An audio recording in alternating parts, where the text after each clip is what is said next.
세계가 발칵 뒤집혔습니다. 한국 해군은 30분이면 전멸한다 라고 큰소리치던 일본이 생방송 도중 처참하게 무너져 내렸기 때문입니다. 선거를 앞두고 한국을 제물 삼아 지지율을 올리려던 일본 수뇌부, 전문가의 권위를 내세워 한국을 깎아내릴 속셈이었습니다. 하지만 바로 그때 방위성 내부 보고서가 유출됐고 일본은 경악했습니다.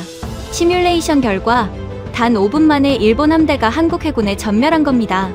결국 일본 군사 전문가는 생방송에서 울분을 토하며 고백했습니다. 더 이상 일본은 한국의 적수가 못 됩니다. 도대체 무슨 일이 있었던 걸까요? 일본을 침묵시킨 한국의 군사력, 지금 시작합니다. 일본이 가장 만만하게 보는 나라가 어딜까요? 중국이 아닙니다. 러시아도 아니에요. 한국입니다. 삼성 빼면 시체. 자위대가 30분이면 부산 점령. 술자리에서 방송에서 일본의 군사 전문가들은 이런 말을 아무렇지 않게 내뱉었습니다. 저도 그중 하나였어요. 아니, 선봉이었습니다. 한국 이지스함 세종대왕급. 미사일만 많이 실었지 운이 나빠서 우릴 못 맞춰요. 덩치 큰 샌드백이죠. 카메라 앞에서 그렇게 말하면 시청률이 올라갔습니다. 후지 TV 8K 대형 스크린에 일본 함대 그래픽이 펼쳐지고 저는 양복 깃에 달린 정밀 타격 금메달 배지를 빛내며 예고편을 녹화했어요. 저는 다나카 켄입니다. 해상자위대 호위대군 전 사령관으로 35년간 이 나라 바다를 책임졌습니다. 일본 해군의 숫자를 누구보다 잘 아는 사람이라는 평가를 받았죠. 함정 톤수, 미사일 사거리, 레이더 탐지 범위, 숫자는 거짓말을 안 한다는 게 평생의 신조였어요. 녹화가 끝나자 스태프들이 박수를 쳤습니다. 2025년 10월 말, 중요한 선거를 이틀 앞둔 시점이었어요. 집권당 지지율이 12%까지 추락한 상황에서 이 방송은 마지막 반등 카드였습니다. 제목이 거창했죠. 일본의 결단. 한일회전 시뮬레이션을 생방송으로 보여주겠다는 기획이었어요. 30년 장기 불황에 엔저 쇼크까지 겹치면서 국민들한테 뭔가 자존심을 세워줄 이벤트가 절실했던 겁니다. 전쟁 시뮬레이션이 선거 도구가 되다니 이상하다고요. 저도 그렇게 생각했어야 했습니다. 대기실로 돌아오자마자 문이 벌컥 열렸습니다. 사이토였어요. 집권당 수석 전략 보좌관. 42. 명품 슈트에 뿔테 안경을 낀 채 항상 태블릿 PC를 들고 다니는 자입니다. 군대에 가본 적도 없으면서 전쟁을 엔터테인먼트 쇼 취급하는 인간이었어요. 제동님, 시뮬레이션 결과 말입니다. 사이토가 소파에 앉으며 태블릿을 내밀었습니다. 화면에 집권당 지지율 그래프가 떠 있었어요. 빨간 선이 바닥을 기고 있었습니다. 선거가 코앞입니다. 무조건 일본 압승. 한국 전멸, 결과만 뽑아와 주십시오. 개연성은 필요 없어요. 저는 인상을 찌푸렸습니다. 아무리 방송이라지만 시뮬레이션에 손을 대라니 군인 출신한테 할 소리가 아니었거든요. 35년간 데이터를 다뤄온 사람한테 숫자를 조작하라는 겁니까? 뼛속까지 모욕이었어요. 그런데 사이토가 다리를 꼬며 덧붙인 한마디가 저를 얼어붙게 만들었습니다. 국민들은 진실을 원하는 게 아닙니다. 제동님, 투표함이 열릴 때까지 취해 있을 승리의 뽕이 필요한 겁니다. 그리고 제동님도 필요한 게 있으시잖습니까? 비례대표 공천. 심장이 쿵 내려앉았습니다. 부정할 수 없었어요. 퇴역 후 방송 일을 하면서 정치에 눈을 돌린 건 사실이니까요. 제도까지 달았으면 됐지. 왜 국회의원 배지까지 탐냈는지 스스로 생각해도 추했습니다. 하지만 멈출 수가 없었어요. 사이토는 그걸 정확히 꿰뚫고 있었습니다. 저는 아무 말도 못하고 태블릿 화면만 노려봤어요. 사이토가 일어서며 문고리를 잡았습니다. 임팩트면 됩니다. 팩트는 나중에 생각하면 돼요. 문이 닫히고 대기실에 혼자 남았습니다. 주머니에서 세이코 손목시계를 꺼내 태엽을 감았어요. 찰칵, 찰칵. 이 버릇은 불안할 때마다 나옵니다. 시계는 아버지한테 물려받은 겁니다. 아날로그라서 태엽을 감아야 돌아가죠. 멈추면 다시 감으면 된다는 단순함이 좋았어요. 그때 서랍 속에서 검은색 물건이 눈에 걸렸습니다. USB였어요. 며칠 전 한국 무관 이철민 대령이 건넨 겁니다. 주일 한국 대사관 국방무관. 52살. 사람 좋은 웃음 뒤에 송곳 같은 눈빛을 숨기는 자였어요. 도쿄의 한 일식집에서 같이 저녁을 먹다가 이 물건을 슬쩍 내밀더군요. 방송 잘하십시오. 다만 진실이 궁금하실 때 열어보십시오. 저는 콧방귀를 뀌며 받았습니다. 한국 무관이 일본 제독한테 USB를 건네다니 뭔가 꿍꿍이가 있는 게 분명했어요. 선전용 영상이든 협박이든 볼 가치가 없다고 판단했습니다. 그보다 이철민의 태도가 거슬렸어요. 자기가 뭔가를 알고 있다는 듯한 여유로운 미소. 마치 시험 답을 들고 있는 교수가 학생을 바라보는 것 같았습니다. 불쾌했어요. 그래서 서랍 깊숙이 처박아뒀죠. 그날도 꺼내지 않았습니다. 저녁이 되자 우익 패널색과 아카사카의 이자카야에서 술잔을 기울였습니다.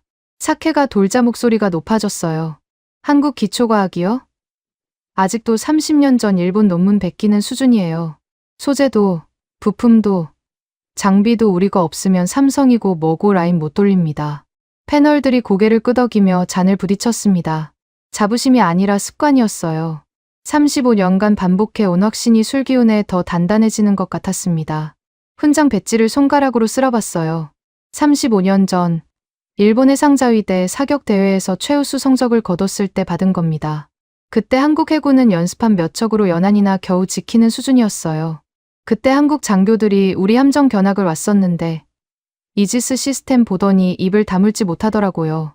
눈이 이만큼 커져서 패널들이 웃었습니다. 저도 웃었어요. 가르쳐 줬다는 우월감이 뱃속에서 따뜻하게 퍼졌습니다. 그 웃음이 사실은 얼마나 위험한 착각 위에 서 있는 건지 그때는 정말 몰랐습니다. 집에 돌아온 건 밤 11시가 넘어서였어요. 현관에서 구두를 벗는데 복도 끝거울에 제 모습이 비쳤습니다. 백발을 단정하게 넘긴 62살의 사내가 서 있었어요.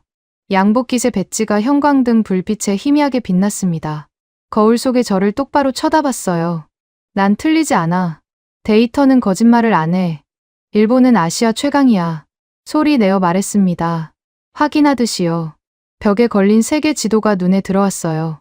한반도가 일본 바로 옆에 붙어 있었습니다. 그걸 보는 순간 이철민의 얼굴이 스쳤어요. 서글서글하게 웃으면서 USB를 내밀던 그 표정이요. 뭐였을까? 그 눈빛은 경고였을까? 동정이었을까? 아니면 이미 결과를 알고 있는 사람의 침착함이었을까? 고개를 저었습니다. 생각할 필요 없어요. 모레 방송만 끝나면 됩니다. 일본이 이기는 시뮬레이션을 보여주고 시청자들이 환호하고 선거가 끝나면 그만이에요. 그게 제 역할이었으니까요. 욕실에서 세수를 하고 나오는데 손이 떨리는 걸 느꼈습니다. 시계를 꺼내 태엽을 감았어요. 찰칵, 찰칵, 찰칵. 감아도 불안이 가시지 않았습니다. 왜 떨리는 건지 스스로도 설명할 수 없었어요. 틀리지 않았다고 방금 거울 앞에서 확인했는데 데이터가 거짓말을 안 한다면 이 떨림은 뭘까요? 그날 밤 잠이 오지 않았습니다. 다음 날 아침 방송국 지하 서버실로 내려갔습니다. 생방송 전날 리허설을 돌려야 했거든요.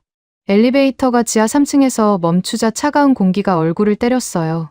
서버실은 늘 섭씨 18도로 유지됩니다. 수백 대의 서버가 뿜어내는 열을 잡기 위해서죠. 형광등 불빛 아래 모니터 8대가 반원형으로 배치되어 있었고 그 한가운데 프로그래머 사토가 키보드를 두드리고 있었어요. 사토는 37, 방위성 출신 시뮬레이션 전문가입니다. 민간으로 넘어온 지 2년째인데 군 시절 습관이 남아서인지 항상 등을 곧게 세우고 앉더군요. 제가 들어서자 자리에서 벌떡 일어났습니다. 제동님, 초기 세팅 완료했습니다. 양측 함대 배치 말씀대로 넣었어요. 모니터에 동해 해역이 펼쳐져 있었습니다. 파란 점이 일본 해상자위대, 붉은 점이 한국 해군이었어요. 파란 점 16개가 부채꼴로 진영을 잡고 붉은 점 12개가 맞은편에 일렬로 서 있었습니다. 익숙한 구도였어요. 일본이 먼저 치고 나가면 한국은 후퇴하다 포위당하는 30년 전부터 써온 시나리오. 시작하지. 엔터키를 눌렀습니다. 파란 점들이 일제히 전진하며 미사일 낙원 표시가 뜨기 시작했어요. 한국 함정에 하나씩 조준선이 걸렸습니다. 여기까진 예상대로였어요. 사케를 마시듯 편안한 기분이었습니다. 3초 뒤 화면이 이상해졌습니다. 붉은 점 12개가 동시에 깜빡이더니 한꺼번에 사라졌어요. 레이더 화면에서 한국 함정이 통째로 증발한 겁니다. 조준선이 허공을 가리키며 빙빙 돌았습니다. 뭐야 이게? 모니터를 두드렸어요. 반응이 없었습니다. 낙원 표시가 미친 듯이 전멸하다가 하나둘 꺼져갔어요. 일본 함대의 미사일들이 목표를 잃고 바다 위를 뱅뱅 돌기 시작했습니다. 서로 다른 방향으로 흩어지는 미사일, 자기 함정 쪽으로 되돌아오는 어뢰. 화면 속 동해가 아수라장이었어요. 시스템 오류다. 재부팅해. 소리쳤습니다. 사토가 키보드를 두드렸어요. 5초, 10초. 로딩 바가 차오르고 화면이 다시 떴습니다. 똑같았어요. 한국 함정은 레이더에 없었습니다. 분명 12척이 있었는데 바다 위에 아무것도 잡히지 않는 겁니다. 사토, 이게 말이 되느냐? 10,000톤짜리 배 12척이 어떻게 동시에 사라져? 사토의 얼굴이 창백했습니다. 키보드 위에 올려놓은 손가락이 미세하게 떨리고 있었어요. 사토가 보조 모니터를 돌려 제 앞에 놓았습니다. 전자전 로그가 빼곡히 찍혀 있었어요. 숫자들이 폭포처럼 쏟아지고 있었습니다. 고장이 아닙니다. 제동님. 한국 함정의 전자전 장비가 우리 레이더 주파수를 실시간으로 교란하고 있어요. 주파수를 바꿔도 0.2초 만에 따라잡습니다. 우리 레이더가 먹통이 된 겁니다. 귀를 의심했습니다. 전자전이라면 저도 잘 압니다. 해상자위대에서 35년을 복무했으니까요. 전자전은 상대 레이더에 잡음을 끼얹어 탐지를 방해하는 기술이에요. 하지만 그건 탐지 거리를 줄이거나 정확도를 떨어뜨리는 수준이지. 12척을 통째로 레이더에서 지워버리는 건 전혀 다른 차원의 이야기입니다. 그건 미군도 쉽게 못하는 영역이에요. 한국이 미군급 전자전을 한다고? 말도 안 돼. 고개를 저었습니다. 데이터 오류일 수밖에 없어요. 시뮬레이션 프로그램에 한국군 스펙이 과대 입력된 거라고 판단했습니다. 사토를 밀어내고 직접 키보드에 손을 올렸어요. 한국군 방어력 수치를 찾아 실제 값에서 하루 낮췄습니다. 전자전 능력도 최하로 조정했어요. 이러면 결과가 달라질 겁니다. 엔터키를 눌렀어요. 15초 뒤 결과가 나왔습니다. 화면을 보는 순간 등줄기가 서늘해졌어요. 한국 함정이 또 사라졌습니다. 수치를 최하로 깎았는데도 레이더 화면은 텅 비어 있었어요. 일본 함대의 미사일들이 다시 목표를 잃고 허공을 맴돌았습니다. 왜 똑같은 거야? 목소리가 갈라졌습니다. 사토가 조심스럽게 입을 열었어요. 제동님, 제가 수치를 낮춘 게 아니라 제동님이 낮추신 겁니다. 그런데 결과가 같다는 건 이게 소프트웨어 입력값 문제가 아니라는 뜻이에요. 무슨 소리냐는 표정으로 사토를 쳐다봤습니다. 사토가 보조 모니터에서 파일 하나를 열었어요. 방위성기술연구소 도장이 찍힌 기밀 문서였습니다. 이건 방위성연구소에서 지난달 나온 기술 비교 보고서입니다. 제가 예전 동료한테 어렵게 구한 거예요. 보십시오. 화면에 2개의 그래프가 나란히 떴습니다. 왼쪽이 일본 자위대 레이더의 주파수 처리 속도, 오른쪽이 한국 해군의 처리 속도였어요. 숫자를 읽는 순간 눈을 의심했습니다. 격차가 10배도 아니고 100배였어요. 이건 하드웨어 스펙 자체가 다른 겁니다. 소프트웨어를 아무리 손봐도 기계 자체의 성능이 다르면 결과는 바뀌지 않습니다. 사토의 목소리가 낮아졌어요. 모니터 불빛이 사토의 창백한 얼굴을 파랗게 물들이고 있었습니다. 사라진 게 아닙니다. 제동님, 한국 함정은 그 자리에 있어요.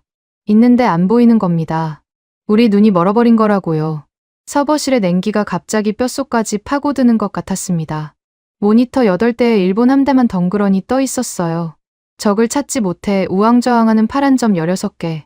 보이지 않는 적 앞에서 눈먼 채 바다를 헤매는 꼴이었습니다. 주머니에서 시계를 꺼냈어요. 찰칵, 찰칵. 태엽을 감는 손에 힘이 들어갔습니다. 숫자는 거짓말을 안 한다고 평생 믿어왔는데 그 숫자가 지금 제 얼굴에 침을 뱉고 있었어요. 하드웨어 스펙이 100배 차이. 그게 사실이라면 수치를 조작해서 방송용 승리 시나리오를 만들 수는 있겠지만 진짜 바다에서는 일본 함대가 눈먼 채로 떠다니다 격침당한다는 뜻이었습니다. 사이토가 원하는 건 가짜 승리였어요. 그런데 가짜 뒤에 숨어있는 진짜가 이렇게 참혹할 줄은 몰랐습니다. 사토를 돌아봤어요. 사토가 고개를 숙인 채 작은 목소리로 말했습니다. 방위성연구소 나카무라 박사가 이 분야 전문입니다. 칩셋 단위로 비교 분석한 사람이에요. 직접 확인하고 싶으시면 나카무라 박사를 만나보십시오. 나카무라. 이름은 들어본 적 있었습니다. 방위성기술연구소 수석연구원. 레이더 반도체 분야에서는 일본 최고라는 평가를 받는 사람이었죠. 모니터를 다시 봤어요. 텅 빈 레이더 화면 위로 일본 함대만 외롭게 떠 있었습니다. 보이지 않는 적에게 등을 내밀고 있는 모양새였어요. 이건 데이터 오류가 아닐 수도 있다는 생각이 처음으로 뇌리를 스쳤습니다. 그날 오후 방위성기술연구소를 찾아갔습니다. 도쿄 외곽 3중 보안 게이트를 통과해야 들어갈 수 있는 곳이에요. 퇴역 제독 신분이니 출입 자체는 어렵지 않았지만 연구소 복도를 걷는 발걸음이 무거웠습니다. 서버실에서 본 그 화면이 머릿속에서 지워지지 않았거든요. 12척이 동시에 사라지는 장면, 눈먼 미사일이 바다를 헤매는 장면. 하지만 저는 그걸 부정하러 온 겁니다. 데이터 오류라는 증거를 받아들고 돌아갈 생각이었어요. 나카무라 박사의 연구실은 지하 2층에 있었습니다. 문을 열자 형광등 대신 특수 조명이 켜진 어두운 공간이 나왔어요. 벽면 가득 장비들이 줄지어 있었고 한가운데 대형 전자현미경이 자리를 잡고 있었습니다. 나카무라는 현미경 앞에 쭈그리고 앉아 뭔가를 들여다보고 있었어요. 58, 흰 가운에 두꺼운 안경. 전형적인 기술자의 모습이었습니다. 제가 들어서자 고개를 들었는데 표정이 묘했어요. 반갑지도 귀찮지도 않은 무언가를 오래 참아온 사람의 얼굴이었습니다. 다나카 제독님이시군요. 사토한테 연락받았습니다. 나카무라 박사, 단도직입적으로 묻겠습니다. 시뮬레이션에서 한국 함정이 레이더에서 사라지는 현상이 나왔어요. 한국 기술이 과대 입력된 겁니까? 아닌 겁니까? 나카무라가 안경을 벗어 닦았습니다. 한참을 닦더군요. 시간을 버는 것 같았어요. 안경을 다시 쓰며 입을 열었습니다. 제독님, 제가 뭘 보여드리면 이해가 빠르실 겁니다. 이쪽으로 오시죠. 나카무라가 현미경 옆 서랍에서 작은 케이스 2개를 꺼냈어요. 하나는 회색, 하나는 검은색이었습니다. 케이스를 열자 안에 손톱만 한 반도체 칩이 각각 하나씩 들어 있었어요. 나카무라가 회색 케이스의 칩을 현미경 위에 올렸습니다. 이건 현재 해상자위대 이지스함에 탑재된 레이더용 칩셋입니다. 갈륨 비소, GA 소자예요. 렌즈를 들여다봤습니다. 회로 패턴이 보였어요. 정교했습니다. 일본 기술력의 결정체라고 자부해온 물건이었죠. 이번엔 이쪽을 보십시오. 나카무라가 검은색 케이스에 칩을 올렸습니다. 렌즈에 눈을 갖다 대는 순간 숨이 멎었어요. 같은 크기인데 회로 밀도가 완전히 달랐습니다. 회색 칩의 회로가 시골 국도라면 검은색 칩의 회로는 도쿄 수도고속도로였어요. 차원이 다른 집적도였습니다. 이건 한국 해군 차세대 함정에 탑재된 레이더용 칩셋입니다. 지라갈륨, 지엔 소자예요. 나카무라의 목소리가 낮아졌습니다. 처리 속도가 100배 차이 납니다. 우리가 미사일 1개의 궤적을 계산하는 동안 한국은 100개를 동시에 추적하고 요격할 수 있다는 뜻이에요. 어제 시뮬레이션에서 한국 함정이 사라진 게 아닙니다. 한국이 우리 레이더 주파수를 실시간으로 읽고 교란하고 무력화시킨 겁니다. 100배 빠른 두뇌로요. 현미경에서 눈을 뗐습니다. 나카무라를 쳐다봤어요. 나카무라의 눈이 충혈되어 있었습니다. 며칠째 잠을 못 잔 사람의 눈이었어요. 그럼 우리도 지엔으로 바꾸면 되는 거 아닙니까? 나카무라가 고개를 저었습니다. 입술을 깨무는 게 보였어요. 오래 참아온 무언가가 올라오는 것 같았습니다. 2년 전에 예산 신청을 올렸습니다. 기각됐어요. 작년에 다시 올렸습니다. 또 기각됐습니다. 예산 담당자가 뭐라고 했는지 아십니까? 일본 기술은 세계 최고인데 왜 바꿉니까? 그 양반은 반도체 칩과 감자칩 구별도 못하는 사람이었어요. 나카무라의 목소리가 떨리기 시작했습니다. 제독님, 솔직하게 말씀드리겠습니다. 저 구석에 쌓여있는 거 보이십니까? 나카무라가 연구실 한편을 가리켰어요. 금속 케이스들이 산더미처럼 쌓여 있었습니다. 위에 최신형이라는 스티커가 붙어 있었어요. 전부 갈륨비소 기반 레이더 모듈입니다. 자위대 차기 후위함에 들어갈 물건이에요. 3천억 에너치. 납품 전 최종 검수를 제가 맡고 있습니다. 나카무라가 케이스 하나를 발로 걷어찼어요. 금속 부딪히는 소리가 연구실에 울렸습니다. 이건 고물입니다. 납품하는 순간 고물이 되는 겁니다. 한국 함정 앞에 내놓으면 종이 방패나 마찬가지예요. 그걸 알면서도 예산이 집행됐으니 납품해야 합니다. 인정하십시오. 하드웨어 싸움에서 일본은 이미 구석기 시대입니다. 3천억 엔. 머릿속에서 숫자가 맴돌았습니다. 그 돈이면 지엔 칩셋 개발에 투자할 수 있었을 텐데 이미 뒤처진 기술에 쏟아부은 겁니다. 연구실 구석의 금속 케이스 더미가 갑자기 다르게 보였어요. 최첨단 장비가 아니라 고철 더미였습니다. 일본의 자존심이 녹슨 철 조각으로 쌓여 있었어요. 과거에 썼던 칼럼이 떠올랐습니다. 한국은 일본의 소재와 부품 없이는 아무것도 못한다. 그걸 쓸 때 얼마나 확신에 차 있었는지 기억납니다. 취재원들이 전부 제 말에 동의했거든요. 그런데 그 취재원들이 나카무라 같은 현장 연구자가 아니라 예산 담당 관료들이었다는 사실이 이제야 떠올랐어요. 얼굴이 화끈거렸습니다. 하지만 기술이 전부는 아닙니다. 전쟁은 칩셋으로 하는 게 아니에요. 전술이 있고 경험이 있고 실전에서 쌓아온 판단력이 있습니다. 해상자위대는 냉전 시절부터 소련 잠수함을 추적해왔어요. 대잠전 경험만큼은 아시아 최고라고 자부할 수 있었습니다. 칩이 느리면 전술로 메우면 됩니다. 장비가 뒤처지면 운용 능력으로 뒤집으면 되는 거예요. 나카무라 박사, 기술 격차는 인정하겠습니다. 하지만 전술과 경험은 우리가 위입니다. 그건 칩으로 메울 수 없는 영역이에요. 나카무라가 안경 너머로 저를 물끄러미 바라봤습니다. 안쓰러운 눈이었어요. 반박하지 않았습니다. 대신 한마디만 했어요. 그 전술 이야기는 왕 주석이란 사람한테 한번 해보십시오. 중국 쪽에서 한국 해군을 분석한 데이터가 있다더군요. 제 전공밖이라 뭐라 말씀드리기 어렵지만 전술 쪽에서도 상황이 녹록지 않다는 소문은 돌고 있습니다. 왕 주석, 중국 인민해방군 싱크탱크 전략가. 이름은 알고 있었어요. 군사 유튜브를 겸업하면서 동북아 해양 전력을 분석하는 것으로 유명한 인물입니다. 거만하고 직설적이라는 평판이었죠. 연구실을 나왔습니다. 복도를 걷는데 다리가 무거웠어요. 주머니에서 시계를 꺼냈습니다. 찰칵, 찰칵. 태엽을 감으면서 생각했어요. 하드웨어는 졌다. 인정한다. 하지만 전술까지 진 건 아니다. 그건 확인해봐야 합니다. 왕 주석한테 연락을 넣기로 했어요.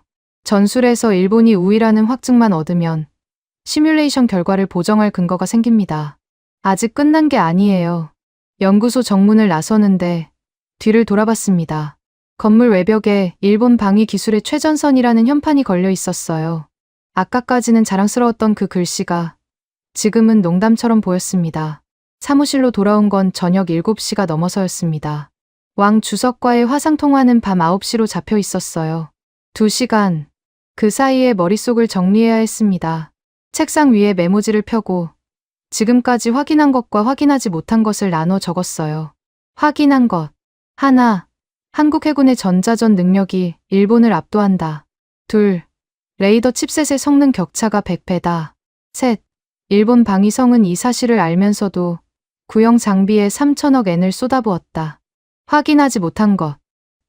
전술, 경험, 실전 운용 능력. 이 세 가지에서 일본이 우위라면 기술 격차를 뒤집을 수 있습니다. 장비가 뒤처져도 사람이 뛰어나면 전쟁은 이길 수 있어요. 해상자위대에는 냉전 시절부터 소련 잠수함을 추적해온 노하우가 있습니다. 한국에는 그런 실전 경험이 없었죠. 그게 마지막 보루였습니다. 그걸 확인하러 왕 주석한테 연락한 거예요. 9시 정각, 노트북 화면에 왕 주석의 얼굴이 떴습니다. 50대 중반, 짧은 머리에 넓은 이마, 두꺼운 목, 군인 출신 특유의 투박한 인상이었어요. 배경에 중국 인민해방군 깃발이 보였습니다. 왕 주석은 통화가 연결되자마자 영어로 말했어요. 인사치레 같은 건 없었습니다. 다나카, 내가 연락을 해올 줄 알았다. 시뮬레이션 돌려봤지? 어떻게 아는 건지 물을 필요도 없었습니다. 이 바닥에서 정보가 새지 않는 곳은 없으니까요. 단도직입적으로 들어갔어요. 기술 격차는 확인했습니다. 하지만 전술면에서는 자위대가 우위에 있다고 봅니다. 한국 해군은 실전 경험이 부족해요. 대잠전, 함대 기동, 다층 방어. 이건 장비만으로 되는 게 아닙니다. 왕 주석이 코웃음을 쳤어요. 화면 너머로 그 소리가 선명하게 들렸습니다. 전술. 좋아. 전술 이야기를 해주지. 시뮬레이션에서 한국 함정들이 어떻게 움직이던가. 혹시하게 날개처럼 양쪽으로 퍼지지 않던가. 심장이 한 박자 건너뛰었습니다. 서버실에서 본 장면이 떠올랐어요. 레이더에서 사라지기 직전 한국 함정 12척이 부채꼴로 흩어지는 순간이 있었습니다. 그때는 그냥 상계 기동이라고 생각했어요. 그런데 왕 주석이 그걸 알고 있었습니다. 어떻게 그걸 아십니까? 우리도 당해봤으니까. 왕 주석의 표정이 처음으로 진지해졌어요. 다나카, 그건 AI가 만든 게 아니야. 400년 전 너희를 수장시킨 이순신이라는 장군. 그 작자의 전술 데이터를 딥러닝시킨 거다. 하객진이라고 들어봤나? 적을 양날개로 감싸서 포위 섬멸하는 진영이야. 한국 놈들은 그걸 AI에 먹였어. 역사를 무기화한 거지. 등골이 서늘해졌습니다. 이순신, 임진왜란, 400년 전 일본 수군을 괴멸시킨 장군의 이름이었어요. 일본 해군사에서 가장 치욕적인 패배를 안긴 인물입니다. 그 전술을 AI에 학습시켰다고요. 그게 가능한 겁니까? 놈들은 듀오토 AI라고 부르더군. 이순신의 해전 기록, 조류 데이터, 기상 패턴, 적함 기동 예측까지 전부 통합한 자율 교전 시스템이야. 함장이 판단하기 전에 AI가 먼저 최적 진영을 짜고 미사일 할당까지 끝내놓는다. 인간은 승인 버튼만 누르면 돼. 그럼 한국 해군은 사람이 아니라 기계가 싸우는 겁니까? 아니, 400년 묵은 유령이 싸우는 거지. 왕 주석이 몸을 앞으로 숙였습니다. 화면 속 얼굴이 커졌어요. 다나카, 너희는 지금 기계랑 싸우는 게 아니야. 400년 묵은 유령과 싸우는 거다. 그 유령이 최첨단 무기를 손에 쥐고 있어. 경험이 부족하다고 했나? 이순신의 해전 데이터가 경험이 아니면 뭐냐? 400년치 전투 기록이 실시간으로 돌아가고 있는데 반박할 말이 떠오르지 않았습니다. 전술에서 일본이 우위라는 마지막 보루가 흔들리고 있었어요. 그때 왕 주석이 화면 한쪽에 지도를 띄웠습니다. 서태평양 해역도였어요. 빨간 점 여러 개가 일본 열도 주변에 찍혀 있었습니다. 하나 더 보여줄 게 있다. 이건 우리 해군 정보부가 추적한 한국 잠수함 위치야. 빨간 점의 위치를 확인하는 순간 의자에서 벌떡 일어났습니다. 한국 잠수함이 일본 영해 깊숙한 곳에 들어와 있었어요. KSSIII 3000톤급 공격 잠수함. 한 척이 아니었습니다. 세 척이 삼각대형으로 배치되어 있었어요. 위치가 도쿄만 입구, 오사카만, 스시마 해협, 일본의 심장부를 겨누고 있는 형국이었습니다. SLBM 발사 대기 상태야. 잠수함 발사 탄도미사일. 한국이 쏘면 도쿄까지 도달하는데 3분이 채 안 걸린다. 다리에 힘이 풀렸습니다. 다시 의자에 주저앉았어요. 한국 잠수함이 일본 앞마당에서 핵투사 능력을 갖추고 대기하고 있다. 자위대는 그 존재조차 감지하지 못했다.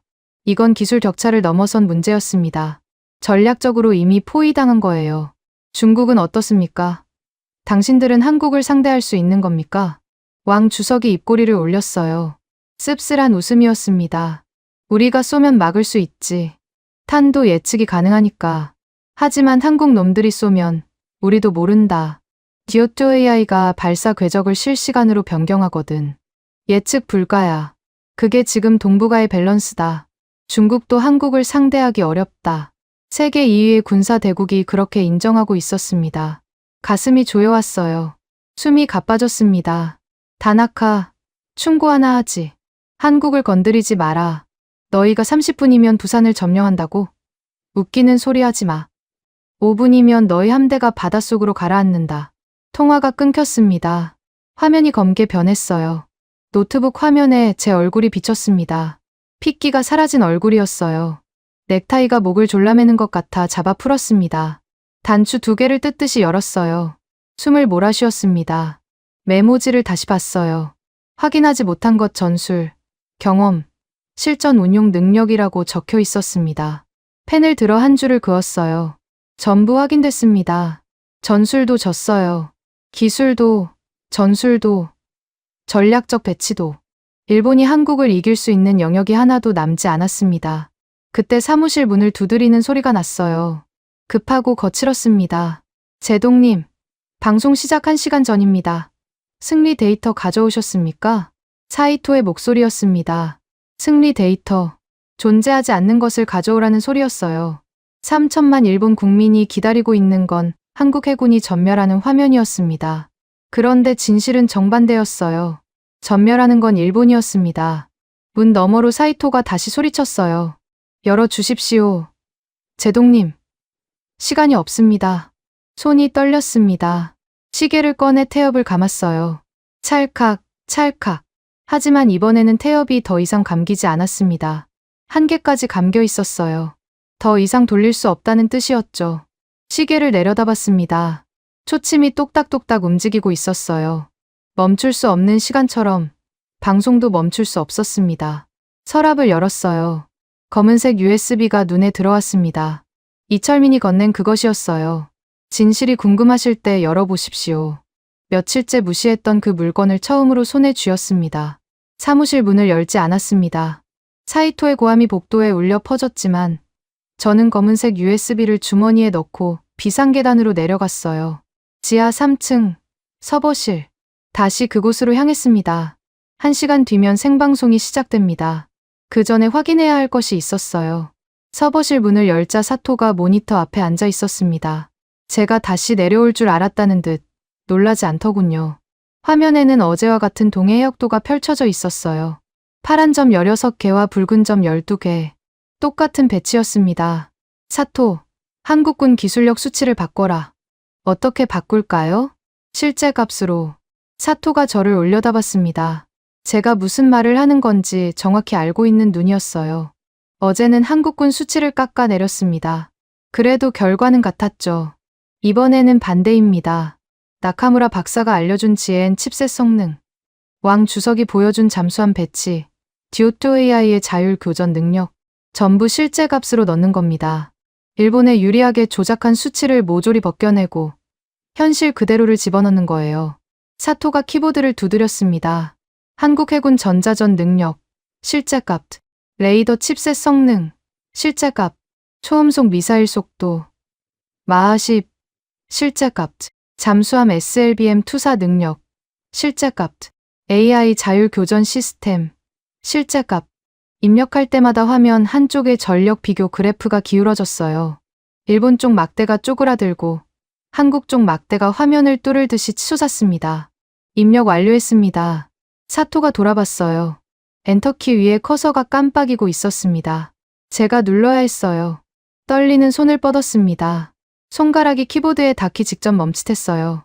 이걸 누르면 돌이킬 수 없는 숫자를 보게 됩니다. 어제까지는 데이터 오류라고, 과대 입력이라고, 소프트웨어 버그라고 변명할 수 있었어요. 하지만 실제 값을 넣고 나온 결과는 변명의 여지가 없습니다. 엔터키를 눌렀습니다. 화면이 움직이기 시작했어요. 파란 점들이 전진했습니다. 일본 함대가 미사일 낙온을 시도하는 순간 붉은 점 12척이 일제히 흩어졌어요. 하계 날개처럼. 왕 주석이 말한 그대로였습니다. 하객진이었어요. AI가 짜낸 400년 전의 진영이 화면 위에서 펼쳐지고 있었습니다. 그리고 3초 뒤 화면이 붉게 물들었어요. 한국 함정에서 초음속 미사일이 발사됐습니다. 마하 10, 음속의 10배. 화면 속 궤적 표시가 순식간에 파란 점을 관통했어요. 일본 이지스함이 요격 미사일을 발사하기도 전에 함교의 타격 표시가 떴습니다. 2초 만에 첫 번째 파란 점이 사라졌어요. 3초, 4초, 5초. 파란 점이 하나씩 꺼져갔습니다. 요격 미사일이 발사된 함정은 단 한 척도 없었어요. 발사 명령이 내려지기 전에 함교가 날아갔으니까요. 눈먼 함대가 반격 한 번 못하고 바다 위에서 지워지는데 15초가 걸렸습니다. 거기서 끝이 아니었어요. 한국 잠수함 3척에서 SLBM이 발사됐습니다. 궤적이 일본 본토를 향했어요. 도쿄 화력발전소, 오사카 변전소, 나고야 송전탑. 하나씩 타격 표시가 뜰 때마다 화면 속 일본 열도에서 불이 꺼져갔습니다. 도쿄가 암흑에 빠지고 오사카가 꺼지고 규슈까지 정전이 확산됐어요. 열도 전체가 검게 변했습니다. 결과창이 떴어요. 시뻘건 글씨였습니다. 일본 생존율 0%, 국가 기능 마비, 소요 시간 5분, 5분, 고작 5분이었습니다. 30분이면 부산을 점령한다고 큰소리쳤던 나라가 5분 만에 지도에서 사라지는 겁니다. 모니터를 부여잡았어요. 손가락이 하얘질 만큼 힘을 줬습니다. 시뻘건 글씨가 흐려졌어요. 눈물이었습니다. 62살 먹은 퇴역 제독이 서버실에서 울고 있었어요. 우린 호랑이인 줄 알았는데 목소리가 갈라졌습니다. 눈먼 고양이였어. 35년이었습니다. 35년 동안 일본 해군의 힘을 믿었어요. 데이터는 거짓말을 안 한다고, 숫자가 증명한다고, 아시아 최강이라고. 그 35년이 5분 앞에서 먼지처럼 무너졌습니다. 모니터에 비친 제 얼굴이 보였어요. 눈물과 형광등 불빛이 뒤섞여 일그러진 얼굴. 양복 깃의 훈장 배지가 모니터 반사광에 번들거렸습니다. 35년 전에 받은 그 배지가 지금은 비웃는 것 같았어요. 뒤에서 발소리가 들렸습니다. 사토가 조용히 다가왔어요. 제 옆에 서서 한참을 말이 없었습니다. 서버펜 돌아가는 소리만 웅웅거렸어요. 사토가 입을 열었습니다. 작지만 단단한 목소리였어요. 이게 진실입니다. 제동님. 사토의 손이 제 어깨 위에 올라왔습니다. 거짓말을 하면 우리 아이들이 죽습니다. 아이들. 그 단어에 숨이 막혔어요. 사토에게 초등학생 딸이 있다는 걸 알고 있었습니다. 자위대원들에게도 가족이 있어요. 이 시뮬레이션이 보여주는 건 숫자가 아니라 사람의 목숨이었습니다. 5분 안에 죽는 건 파란 점이 아니라 누군가의 아버지이고 아들이에요. 시뮬레이션을 조작해서 국민에게 승리의 환상을 심어주면 기분은 좋겠죠. 선거도 이길 수 있을 겁니다. 하지만 진짜 전쟁이 나는 날, 그 거짓말이 수만 명을 관 속에 넣는 겁니다. 모니터의 시뻘건 글씨를 닦아낼 수 없었습니다. 5분, 0%. 그 숫자가 눈에 박혀 빠지지 않았어요. 그때 서버실 천장 스피커에서 방송국 안내 방송이 울렸습니다. 생방송 30분 전입니다. 출연자분들은 분장실로 이동해 주십시오. 30분. 30분 뒤에 3천만 명 앞에 서야 합니다. 사이토가 써준 대본에는 일본 해군 압승이라고 적혀 있어요. 하지만 제 손에는 일본 전멸 5분이라는 진실이 들려 있었습니다. 서버실 문이 벌컥 열렸어요. 사이토였습니다. 양복이 구겨져 있었어요. 여기저기 뛰어다닌 모양이었습니다. 저를 찾아 3층까지 내려온 겁니다. 제동님, 대체 여기서 뭘 하고 계신 겁니까? 분장실로 가셔야죠. 사이토가 제 팔을 잡았습니다. 잡아끄는 힘이 거칠었어요. 모니터를 힐끗봤는지 그 시뮬레이션은 잊어버리십시오. 방송용 데이터는 따로 준비해뒀습니다. 라고 내뱉었습니다. 방송용 데이터, 조작된 승리. 사이토의 손이 제 등을 밀었어요. 서버실을 나서는 순간 뒤를 돌아봤습니다. 모니터 8대의 시뻘건 결과창이 그대로 떠 있었어요. 사토가 모니터 앞에 서서 저를 바라보고 있었습니다. 아무 말도 하지 않았어요. 하지만 그 눈빛이 말하고 있었습니다. 제동님, 어떤 선택을 하실 겁니까? 엘리베이터가 올라가는 동안 사이토가 인이어를 제 귀에 꽂아줬습니다. PD의 목소리가 들렸어요. 다나카 제동님, 오프닝 멘트 준비되셨습니까? 주머니 속에서 시계의 초침이 째깍거렸습니다. 멈출 수 없는 시간이 흐르고 있었어요. 스튜디오에 들어서자 열기가 달랐습니다. 8K 대형 스크린 3면의 일장기와 해상자위대 함대 영상이 번갈아 뜨고 있었어요. 객석에 200여 명의 방청객이 빼곡히 앉아 있었습니다. 손에 작은 일장기를 들고 있는 사람, 집권당 로고가 박힌 모자를 쓴 사람, 자위대 출신인 듯 짧은 머리에 곧은 자세로 앉아있는 중년 남성들. 선거를 하루 앞둔 밤, 이 사람들은 강한 일본을 확인하러 온 겁니다. 조명이 뜨거웠어요. 얼굴에 땀이 맺혔는데 분장실에서 바른 파운데이션이 흘러내리는 게 느껴졌습니다. 화장으로 덮은 게 화색만이 아니라는 걸 저만 알고 있었어요. 앵커가 제 옆에 앉으며 작은 목소리로 말했어요. 시청률 벌써 38% 찍었습니다. 본방 시작하면 40은 넘을 거예요. 3천만 명. 그 숫자가 머릿속에 박혔습니다. 3천만 명이 지금 TV 앞에서 일본의 승리를 기다리고 있어요.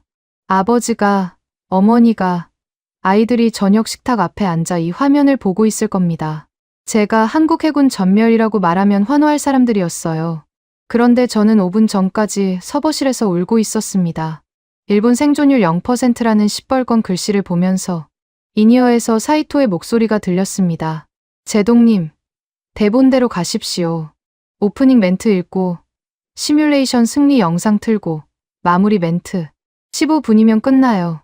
비례대표 공천은 내일 확정됩니다. 대본이 앵커 데스크 위에 놓여 있었어요. A사 석장. 깔끔하게 인쇄된 글씨가 보였습니다. 첫 줄을 읽었어요. 일본 해상자위대의 이지스 전투 체계는 아시아 최강이며 한국 해군과의 교전 시 30분 이내 완전한 승리가 예상됩니다. 30분 이내 완전한 승리. 서버실의 결과는 정반대였죠. 5분 이내 완전한 전멸. 같은 언어, 같은 문장 구조인데 단어 몇 개가 다를 뿐이었어요.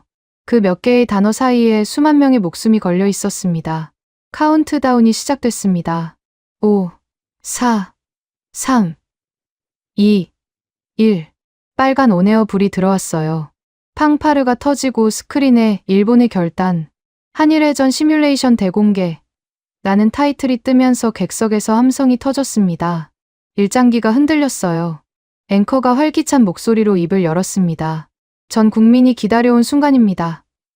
일본 해군의 진정한 실력을 확인할 시간이 왔습니다. 오늘의 주인공, 해상자위대 호위대군 전 사령관, 다나카 켄 제독님을 모시겠습니다. 박수와 환호가 쏟아졌어요. 조명이 제 얼굴을 비췄습니다. 카메라 렌즈가 검은 눈동자처럼 저를 응시하고 있었어요. 3천만 개의 눈이었습니다. 입을 열어야 했어요. 대본의 첫 줄을 읽으면 됩니다. 간단한 일이에요. 평생 해온 일이니까요. 한국을 깎아내리고 일본을 축혀올리고 시청자들의 자존심을 부풀려 주는 것. 그게 저한테 주어진 역할이었습니다. 대본을 집어 들었습니다. 인쇄된 글씨 위로 사토의 얼굴이 겹쳐 보였어요. 거짓말을 하면 우리 아이들이 죽습니다. 나카무라 박사가 발로 걷어찬 고물 레이더 케이스 소리가 귓가에 울렸습니다. 왕 주석의 냉소가 들렸어요. 5분이면 너희 함대가 바닷속으로 가라앉는다. 3일 동안 확인한 진실이 한꺼번에 밀려왔어요. 대본을 쥔 손이 떨렸습니다. 인이어에서 사이토가 또 소리쳤습니다. 웃으세요. 그리고 한국은 밥이라고 말하세요. 시청률 40% 돌파했습니다. 한국은 밥. 사이토에게 전쟁은 쇼였습니다. 지지율 자판기. 시청률 장난감. 하지만 시뮬레이션 속에서 5분 만에 사라진 파란 점 하나하나는 사람이에요. 자위대원이에요. 누군가의 아들이고 남편이에요. 객석 세 번째 줄에 짧은 머리의 중년 남성이 보였습니다. 자위대 출신 특유의 자세였어요. 저 사람의 아들도 지금 함정에 타고 있을지 모릅니다. 대본을 읽으면 저 사람은 안심하겠죠. 우리 아들은 안전하다고 믿겠죠. 그리고 만약 내일 전쟁이 나면 그 안심이 저 사람의 아들을 관속에 넣는 겁니다. 대본을 양손으로 쥐었습니다. A사 용지의 질감이 손끝에 느껴졌어요. 한 번 크게 숨을 들이쉬었습니다. 그리고 반으로 찢었어요. 찢어지는 소리가 마이크에 실렸습니다. 스튜디오가 얼어붙었어요. 방청객들의 웅성거림이 멈추고 앵커가 눈을 크게 뜬 채 굳었습니다. 인이어에서 사이토가 소리쳤어요. 뭐 하는 겁니까? 저는 인이어를 귀에서 뽑아 앵커 데스크 위에 올려놓았습니다. PD실, 서버실에 있는 시뮬레이션 결과 화면을 메인 스크린으로 보내주십시오. 3초 뒤, 뒤쪽 8K 스크린의 화면이 바뀌었습니다. 승리 영상이 사라지고 시뻘건 결과창이 떠올랐어요. 일본 생존율 0%, 국가 기능 마비, 소요 시간 5분. 객석에서 누군가 비명을 질렀습니다. 일장기를 흔들던 손이 멈췄어요. 카메라를 향해 입을 열었습니다. 국민 여러분, 죄송합니다. 목소리가 떨렸지만 멈추지 않았어요. 저는 35년간 일본 해군의 힘을 믿어왔습니다. 한국 해군을 깔봤어요. 30분이면 끝난다고 떠들었습니다. 하지만 전부 거짓이었습니다. 스크린에 시뻘건 글씨를 손으로 가리켰어요. 이것이 진실입니다. 우리 기술은 낡았고 한국은 너무 빠릅니다. 지금 전쟁을 하면 일본은 5분 안에 지도에서 지워집니다. 30분이 아닙니다. 5분이에요. 우리는 이길 수 없습니다. 이것은 전쟁이 아니라 자살입니다. 스튜디오가 아수라장이 됐어요. 방청객 절반이 자리에서 일어났습니다. 욕설과 탄식이 뒤섞였어요. 일장기를 바닥에 내던지는 사람이 보였고 손으로 얼굴을 감싸고 고개를 숙이는 사람도 있었습니다. 앵커가 마이크를 잡고 수습하려 했지만 목소리가 나오지 않는 모양이었어요. 그때 무대 옆에서 사이토가 뛰어 올라왔습니다. 얼굴이 시뻘갰어요. 뿔테 안경이 비뚤어져 있었습니다. 이 미친 노인네가 지금 뭔 짓을 하는 거야? 사이토가 제 마이크를 잡아채려 했어요. 존댓말은 벗겨져 나갔고 안에 숨겨뒀던 날것의 경멸이 고스란히 드러났습니다. 생방송 중에 보좌관이 출연자에게 달려들어 난동을 부리는 장면이 그대로 전파를 탔어요. 3천만 명이 보고 있었습니다. 스태프 2명이 달려와 사이토를 끌어내렸지만 사이토는 발버둥치며 욕설을 쏟아냈어요. 집권당 수석 전략 보좌관의 민낯이 전국에 생중계된 겁니다. 저는 끌려나가면서도 카메라를 향해 외쳤습니다. 오만을 버려야 삽니다. 현실을 똑바로 보십시오. 복도로 밀려난 뒤 등을 벽에 기대고 주저앉았습니다. 다리에 힘이 없었어요. 스튜디오 안에서 고함과 울음이 뒤섞인 소리가 벽을 뚫고 새어 나왔습니다. 양복 주머니에서 시계를 꺼냈어요. 초침이 돌아가고 있었습니다. 찰칵찰칵 소리도 없이 조용히 태엽을 감지 않았어요. 더 이상 감을 필요가 없었습니다. 멈춰있던 시간이 비로소 제대로 움직이기 시작한 것 같았어요. 그날 밤 일본이 무너지기 시작했습니다. 방송이 끝나고 2시간도 채 지나지 않아 스마트폰이 미친 듯이 울렸어요. 복도에 주저앉아 있던 저를 스태프 한 명이 일으켜 세워 비상구로 빼냈습니다. 방송국 정문 앞에 이미 취재진이 몰려 있었거든요. 다나카 제독, 한마디만요. 소리가 비상구까지 들렸어요. 택시 뒷좌석에 몸을 구겨넣고 휴대폰을 열었습니다. 알림이 300개가 넘었어요. SNS 실시간 트렌드 1위부터 10위까지 전부 이 방송 관련이었습니다. 다나카 폭로, 일본 5분 전멸, 시뮬레이션 진실, 사이토 난동. 영상 클립이 이미 수백만 회 재생을 찍고 있었어요. 제가 대본을 찢는 장면, 시뻘건 결과창이 스크린에 뜨는 장면, 사이토가 뛰어올라 욕설을 퍼붓는 장면. 3천만 명이 생방송으로 봤는데 그걸 못 본 사람들까지 돌려보고 또 돌려보고 있었습니다. 택시 기사가 백미러로 저를 힐끗 봤어요. 제 얼굴을 알아본 모양이었습니다. 하지만 아무 말도 하지 않더군요. 그 침묵이 오히려 무거웠어요. 다음 날 아침, 도쿄가 뒤집어졌습니다. 내각 지지율이 하룻밤 만에 한 자릿수로 추락했어요. 긴급 여론조사 결과 집권당 지지율 7%, 전날까지 12%였으니 거의 반 토막이 난 겁니다. 정부가 우리를 속여서 전쟁터로 몰아넣으려 했다. 아침 뉴스마다 시민 인터뷰가 쏟아졌어요. 신주쿠역 앞에서 출근길 직장인이 마이크를 잡고 말했습니다. 어젯밤 방송 보고 잠을 못 잤어요. 우리가 그렇게 약한 줄 몰랐습니다. 정부는 뭘 하고 있었던 겁니까? 아사쿠사에서 할머니 한 분이 카메라 앞에서 울먹이며 말하더군요. 손자가 자위대에 있어요. 5분이면 죽는다는 거잖아요. 정부가 그걸 알면서 전쟁 놀이를 한 거예요? 그 장면을 보는 순간 가슴이 찢어지는 것 같았습니다. 리모컨을 쥔 손에 힘이 들어갔어요. 도쿄 증권거래소가 개장하자마자 방산주가 하한가로 직행했습니다. 미쓰비시 중공업, 가와사키 중공업, IHI, 일본 방위산업의 간판 종목들이 줄줄이 곤두박질 쳤어요. 장 시작 15분 만에 서킷 브레이커가 발동됐습니다. 거래가 일시 중단된 거예요. 증권가 전체가 패닉이었어요. 반면 이상한 현상이 벌어졌습니다. 삼성전자를 비롯한 한국 기술주, ETF의 일본 내 매수가 폭증한 겁니다. 일본 투자자들이 자국 방산주를 던지고 한국 기술주를 사들이고 있었어요. 돈은 정직합니다. 애국심은 속일 수 있어도 지갑은 속이지 못하는 거예요. 시장은 이미 답을 알고 있었습니다. 오후가 되자 외신이 들끓었어요. 미국 CNN이 속보 자막을 내보냈습니다. 일본 내부자가 고백한 아시아의 진짜 패권국, 한국. 영국 BBC는 멈춰버린 시계의 나라, 일본의 군사적 몰락이라는 제목으로 특집 리포트를 방영했어요. 독일 슈피겔은 한국의 GM 반도체가 동북아 군사 균형을 바꿨다는 기술 분석 기사를 실었습니다. 세계가 일본을 보고 있었어요. 하지만 그 시선은 존경이 아니라 동정이었습니다. 아시아 최강이라 자부하던 나라의 실체가 벗겨진 거니까요. 저녁 뉴스에서 더 충격적인 장면이 나왔습니다. 요코스카 해군기지 정문 앞에 자위대원 부모들이 모여 있었어요.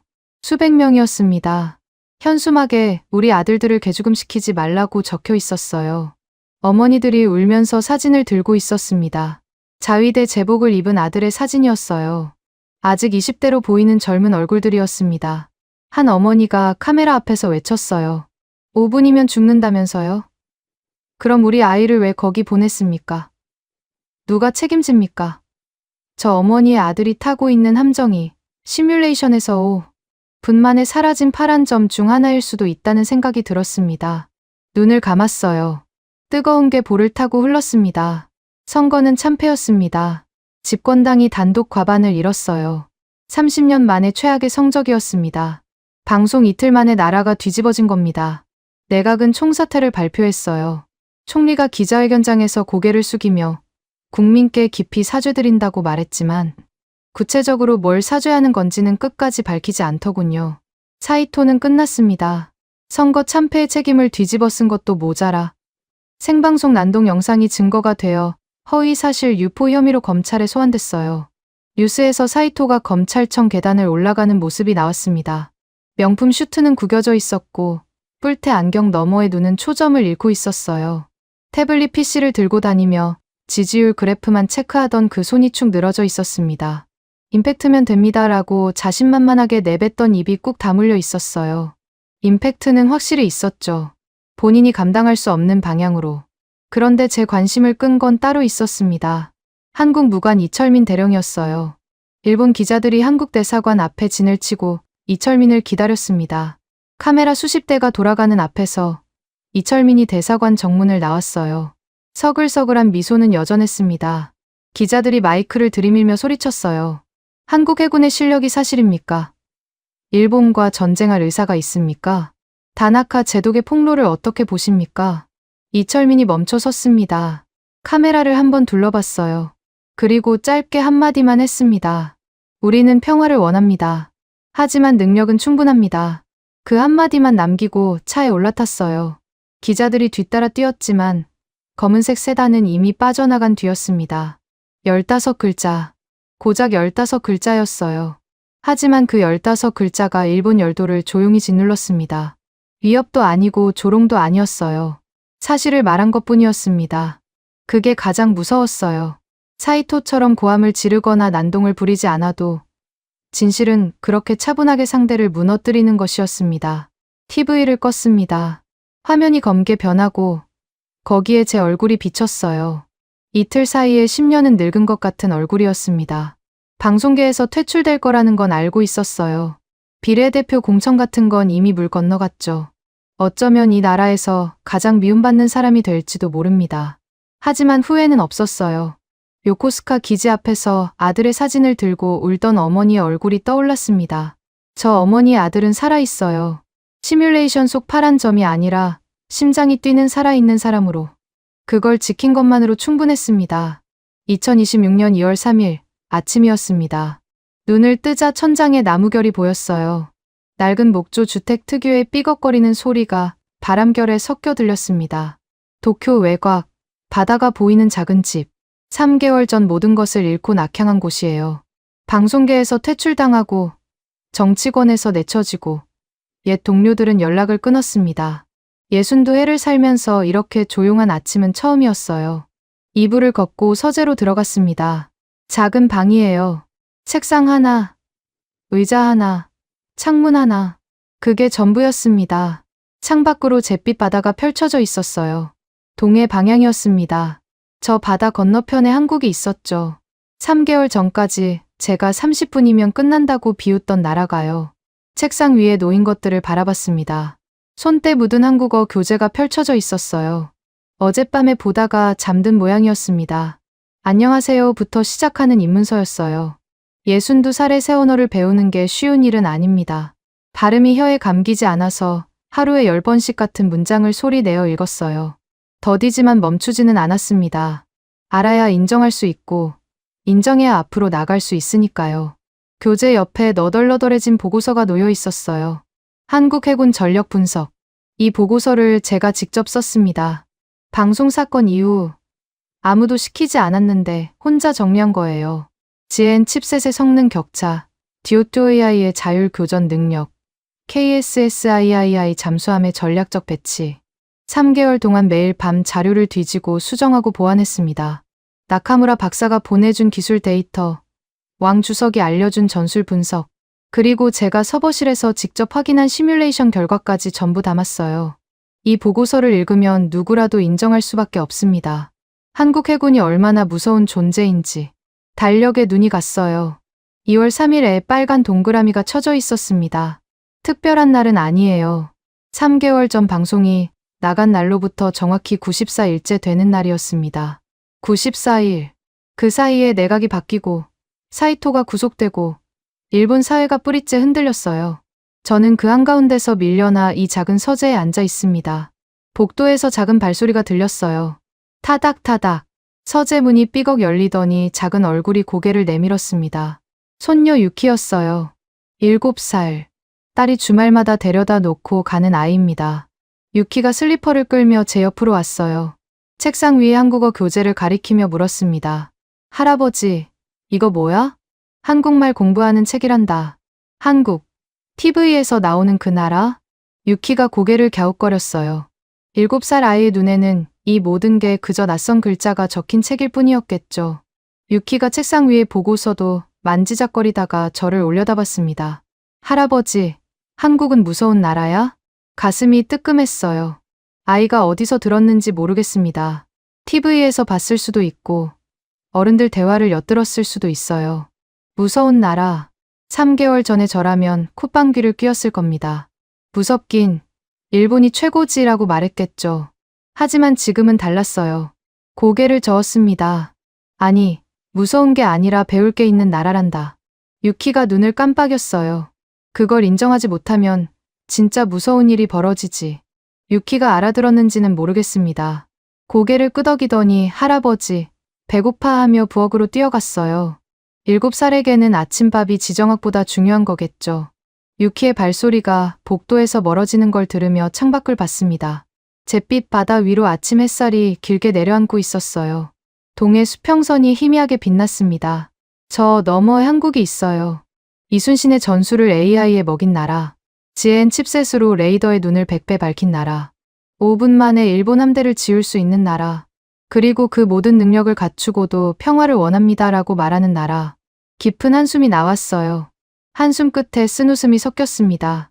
35년간 바다를 지켰다고 자부했는데 정작 바다 건너편을 제대로 본 적이 없었어요. 볼 생각도 없었습니다. 눈을 감고 귀를 막고 일본이 최강이라는 주문만 외운 거예요. 시계 태엽을 감듯이 멈춰버린 확신을 반복해서 되감은 것뿐이었습니다. 노트북을 열었어요. 매일 화면을 띄웠습니다. 받는 사람 칸에 이철민 대령의 주소를 입력했어요. 석 달 전 명함을 교환할 때 적어놓은 주소였습니다. 커서가 깜빡이는 본문 칸을 한참 바라봤어요. 뭐라고 써야 할지 몰랐습니다. 사과를 해야 할까요? 감사를 해야 할까요? 35년간 당신의 나라를 깔보았다고, 미안하다고 써야 할까요? 아니면 USB를 건네줬을 때 열어보지 않아서 죄송하다고 해야 할까요? 오래 고민하다가 짧게 쓰기로 했어요. 귀국의 기술을 존경합니다. 언젠가 소주 한잔하고 싶습니다. 한 줄이었습니다. 더 쓰고 싶었지만 더 쓰면 거짓이 섞일 것 같았어요. 짧은 문장이 가장 정직하다는 걸 3개월 만에 배웠습니다. 전송 버튼 위에 커서를 올렸어요. 살짝 망설였습니다. 이 메일을 보내면 저는 한국을 존경한다고 공식적으로 인정하는 겁니다. 일본 최고의 군사 전문가였던 사람이 한국 군인에게 고개를 숙이는 겁니다. 전송 버튼을 눌렀어요. 화면에 전송 완료가 떴습니다. 모니터 불빛이 주름진 손등을 비추고 있었어요. 35년간 한포 사격 버튼을 눌러온 손이었습니다. 시뮬레이션 엔터키를 누르던 손이었어요. 대본을 찢어버린 손이기도 했죠. 그 손이 지금은 소주 한잔하자는 메일을 보내고 있었습니다. 진정한 용기는 칼을 뽑는 게 아닙니다. 상대의 칼이 더 날카롭다는 걸 인정하고 자신의 칼집을 고쳐 매는 것이에요. 35년이 걸렸습니다. 하지만 늦지 않았다고 믿고 싶었어요. 서재 창밖으로 동해가 반짝이고 있었습니다. 부엌에서 유키의 웃음소리가 들려왔어요. 주머니에서 세이코 시계를 꺼냈습니다. 초침이 조용히 돌아가고 있었어요. 태엽을 감지 않았습니다. 시계는 제 힘으로 움직이고 있었어요. 지금까지 대한민국의 감동을 전하는 감동윤아였습니다. 대한민국의 기적 같은 이야기 다음에 또 들려드리겠습니다. 선배님들, 좋은 하루 되세요.